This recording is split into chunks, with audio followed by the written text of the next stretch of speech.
ನಮಸ್ಕಾರ, ನೀವು ನೋಡ್ತಾ ಇದ್ದೀರಾ ಫ್ರೀಡಂ 19 ನ್ಯೂಸ್ ಚಾನೆಲ್. ನಿಖರ ಮತ್ತು ಪರಿಶೀಲಿತ ನಿರಂತರ ಸುದ್ದಿಗಳನ್ನ ಜವಾಬ್ದಾರಿಯುತವಾಗಿ ತಲುಪಿಸುವಂತ ವಿಶ್ವಾಸಾರ್ಹ ಸುದ್ದಿ ವೇದಿಕೆ ಫ್ರೀಡಂ 19 ನ್ಯೂಸ್ ಚಾನೆಲ್ಗೆ ತಮಗೆಲ್ಲರಿಗೂ ಆತ್ಮೀಯವಾದಂತಹ ಸ್ವಾಗತ. ಬನ್ನಿ ಇವತ್ತಿನ ಸುದ್ದಿಗಳನ್ನ ನೋಡೋಣ.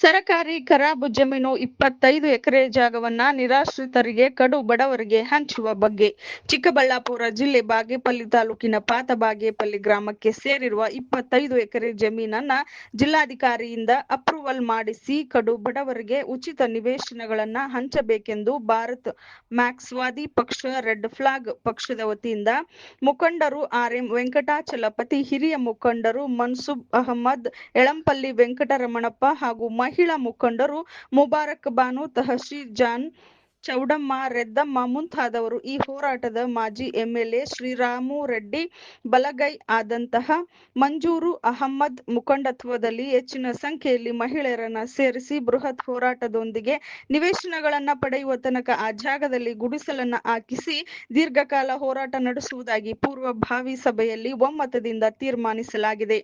ಮಾನವೀಯತೆಯ ಈ ಕಾರ್ಯಕ್ಕೆ ಫ್ರೀಡಂ 19 ಮೀಡಿಯಾ ವತಿಯಿಂದ ಸ್ವಾಗತಿಸುತ್ತಿದ್ದೇವೆ. ಜನರ ಸೇವೆಯೇ ಜನಾರ್ದನ ಸೇವೆ. G Venkatesh reporting, Bagepalli. ಇವಿಷ್ಟು ಇಂದಿನ ಪ್ರಮುಖ ಸುದ್ದಿಗಳು. ಕರ್ನಾಟಕದ ಪ್ರತಿಯೊಂದು ಮೂಲೆಗೂ ನಿಖರ ಮತ್ತು ಪರಿಶೀಲಿತ ಮಾಹಿತಿಯನ್ನು ಜವಾಬ್ದಾರಿಯುತವಾಗಿ ತಲುಪಿಸುವಂತಹ ಪ್ರಯತ್ನದಲ್ಲಿ ನಾವು ಸದಾ ನಿಮ್ಮ ಜೊತೆ. ಫ್ರೀಡಂ 19 ನ್ಯೂಸ್ ಚಾನೆಲ್ನ ವೀಕ್ಷಕರಿಗೆ ಧನ್ಯವಾದಗಳು. ಮತ್ತೆ ಭೇಟಿಯಾಗೋಣ ಮುಂದಿನ ಸುದ್ದಿಗಳೊಂದಿಗೆ. ನಮಸ್ಕಾರ.